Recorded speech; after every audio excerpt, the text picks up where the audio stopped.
Ассалаумағалейкум, құрметті достар. Ерлан Қабатай YouTube арнасы, құрметті көрермендер, құрметті YouTube оқырман, әлеуметтік желі қолданушылары. Енді бүгін бізде қонақта Ақжол Мейірбек ағамыз. Енді Ақжол ағамызды көп таныстыру қажет жоқ шығар, өздеріңіз жақсы білесіздер. Ақжол аға, біріншіден сізге көп рахмет. Мен сізге хабарласып, сұхбат алуға шақырған едім. Балаңыздың бетінен қақпай, осы 10 минуттай уақыт болсын, арнайы уақытыңызды бөлгеніңізге алғысымды айтамын біріншіден сізге.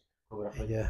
Ассалаумағалейкум, құрметті осы YouTube экранынан көріп отырған қазақстандық азаматтар, азаматшылар, ақсақалдар, ақжаулық аналар. Енді аға, осы қазіргі таңда сіздер барлық қазақстандық қалалары, Қазақстан еліндегі барлық қалаларда аралап концерт беріп жүрсіздер. Яғни Досым Мұқасанның қазіргі сахнадағы 55 жылдығы үлкен концерт болып жатыр. Осы концерт туралы біраз айтып өтсеңіз. Енді 55 жылдық тарихы бар Досым Мұқасан дүние жүзінде мұндай коллектив жоқ, шынын айтайын. Rolling Stone, Deep Purple дейді, Not At So, неше түрлі әлгі. Ялланың өзі 4-5 жылға кейін келген, әлі ол 55 жыл болғанда жоқ. Шынын айту керек, бұл тарихи жағдай 55-ке келіп отыр. Сондықтан біз Астанада өттік, концертпенен үлкен бағдарлама көрсеттік, үлкен эстрада симфоникалық оркестр сүйемелдеп, жанды дауыспенен, одан кейін Алматыда, Қарағанды, Ақтау, Ақтөбе, Орал, Павлодар, Семей, міне Өскеменде бүгін сіздермен кездесіп отырмыз. Әлі де Құдай қаласа баратын бірнеше қалалар бар, өйткені бұл тур бәрі Қазақстанды шарлап өту. Ежелде біз бір концерт, бір қала күні ма, ауыл шаруашылық қызметкерлерінің бір мерекесі ма, сондайға барып бір күн жарым күн кетіп қалады. Бұл толық өзіміздің бағдарламамыз, 2 сағаттық программа. Енді осы Досым Мұқасанның киносы шыққанын бәріміз көрдік, бәріміз тамашаладық. Енді кино туралы бір ауыз пікіріңіз болса, жалпы кино қалай болды, көңіліңізден шықты ма? Киноға мен толғана бардым, көрдім оны, өмір жолдасымен оның премьерасына болдық. Сол киноның авторлары, продюсерлары, режиссерларымен кездесіп, актерларменен Досым Мұқасанның жаңағыдегі негізін қалаушы Досым Сүлеев, Мұрат Құсайынов, Хамит Санбаев, Александр Литвиновтарды ойнаған жігіттерменен, қыздарменен Құрманайдың әнін айтып, жаңағыдегі Шәріп Омаров, Мейірбек Молдабеков. Енді өте керемет әсер алдым, өйткені Досым Мұқасанның тарихы ол 10 минут, 5 минутта айтып адағылау өте қиын, бірақ өте толғандым. Менде Союзда көп туылып 50-ші жылы жасымды айтып қойдым ғой, білместен.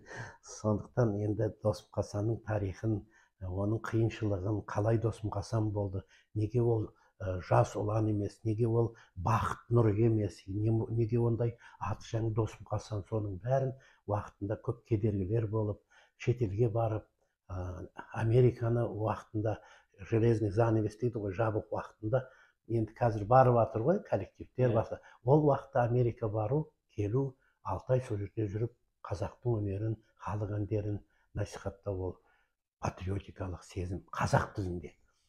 Сондықтан енді ойлаймын, мен режиссермен сөйлесіп едім, айтады, аманшылық болса бұл киноның мәртебесі биік болды, үлкен көрермендердің ықыласы және де рейтингі биік болды. Оның жаңағыдегі салған бюджетіден 2-3 есе көбірек ақша жиналды, оны жапты полноценно.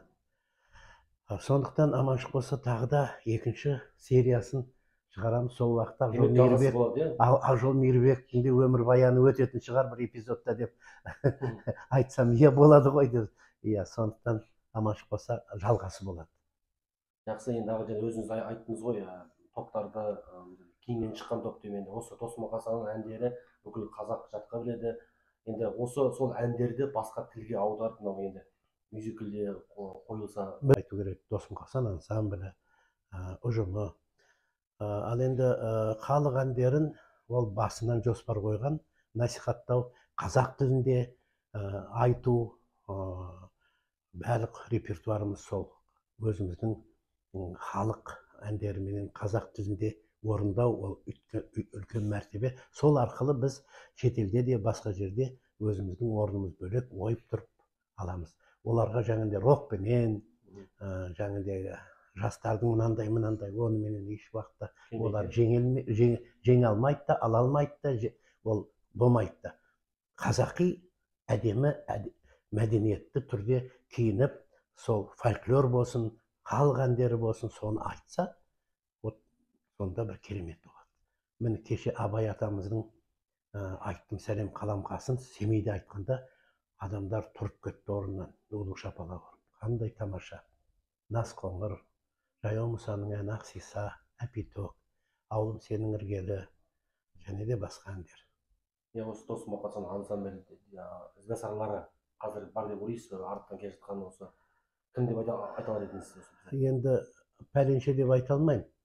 Көп жастар ансамбльді құрады, топ құрады. Топ Топ топырлап жүреді дағы, 5 жыл, 10 жылда сонымен әумин болып тарап кетеді ыдырап. Ол жаңағыдегі достықтың жоқтығы, ол жаңағыдегі бір-біріне құрметтің жоқтығы, ол жаңағыдегі өнерге деген сүйіспеншілігі аздығы. Кейбіреулер бизнеске кетіп қалады, кейбіреулер жаңағыдегі чиновник болып кетеді. Сонымен топ әмин жоқ. Ансамбльдегі мүшелер, олар өнерге өмірін жаңағыдегі бағыштап, Мұрат Құсайыновтың өзі мінекей басынан аяғына дейін келе жатыр. Сол кісі, ол бренд Дос Мұқасан. Дос Мұқасан дегенде Мұрат Құсайынов. Мынау Яллада мысалға Фарух Закиров, Песнелида Мулявин, Битлста Джон Леннон, сондағы ұқсаған бір адам белгілі болып тұрады ол. Ал енді өзім жеке басымды айтсам, 73 жылы Алау Мешін талантыда гран-при алып, конкурста бүкілодақтық фестивальда кейіннен мені шақырып, Айгөлек әнін, Айгөлеге Айгөлек, Айдың жүзі дөңгелек, Дос Мұқасанның мүшесі кәсіби әнші болып кетті. Тәубе. Жақсы аға, енді сіз осы қазақстандық бір бағдарламада Қайрат Нұртастың Ауырма жүрек әнін орындадыңыз.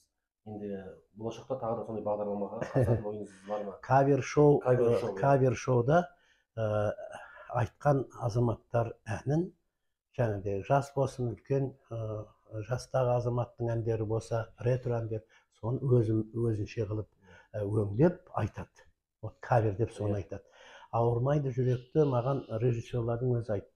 Сіздің жасыңызға осы тақырып келеді, айтыңыз деп.